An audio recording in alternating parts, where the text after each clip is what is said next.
they're much quicker to get around and more comfortable. So, was there anything else notable from that time that you wanted to mention? No, I don't think so. Except about I had kindergarten in a convent. There was a convent at the end of the road. In Calcutta? Yeah, but yeah, at the end of the road of the place where we stayed where we lived the last 2 years. I was there, and I just used to sort of walk down the road. The bearer used to come with me, and so I couldn't have had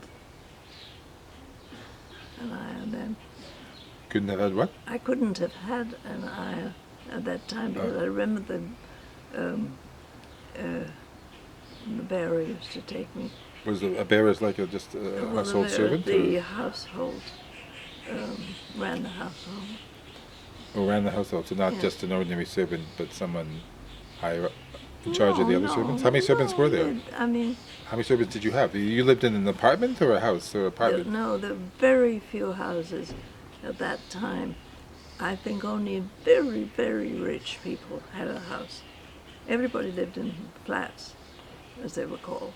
That was the English term for them. And they're still functioning because not that long ago I came across somebody who was living in the same address as my mother had been in when they went back after I stayed in England, if you can follow that. So they're still standing, all the flats. Oh yeah, do you remember the address? G1 Mansions. Sorry? G1 Mansions. G1 Mansions? Yep. Is that Giwan? Oh, G1 Mansions, okay. And how many servants did you have? Well, we had this old bearer all the time, I can remember. And then his son came along and he did the cooking. That's all. But then you had all sorts of other odds and ends. I mean, there was I can't remember the name. The fellow would come in to wash the floor every morning, to wash all the floor, because the bearer, his caste did not allow him to wash floors.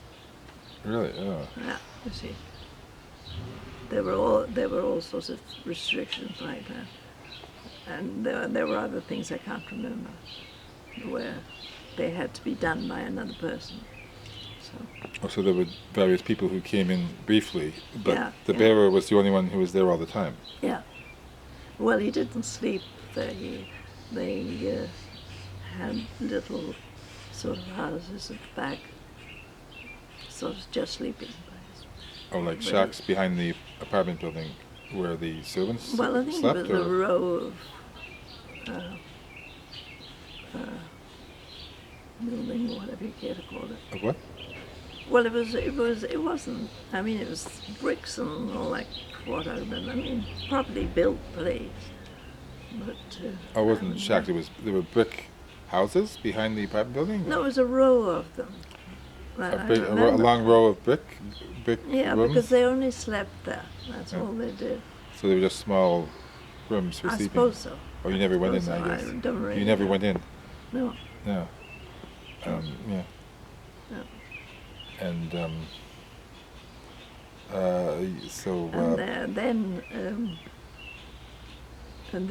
this brings Lynn into this because she asked me about it when this particular bearer was with them for years and years and years. Then when my father finally retired and was going to England forever, of course the bearer was quite old. Probably he wasn't, but then I suppose they're mostly, their age was more, you got old quicker, didn't you? Possibly. And then when when my father retired, he gave him a lump sum of money, which the idea was that with that money he could go back to his village, and he could live the rest of his life on the money, because it did cost much to live in a village, in an Indian village. And I can't for the life of me think why we got onto this, and I told this to Lynn. She said, "Oh, well," she said, "that's good, your father." And I thought, afterwards I thought to myself, the thing was, that was the custom. Everybody did that.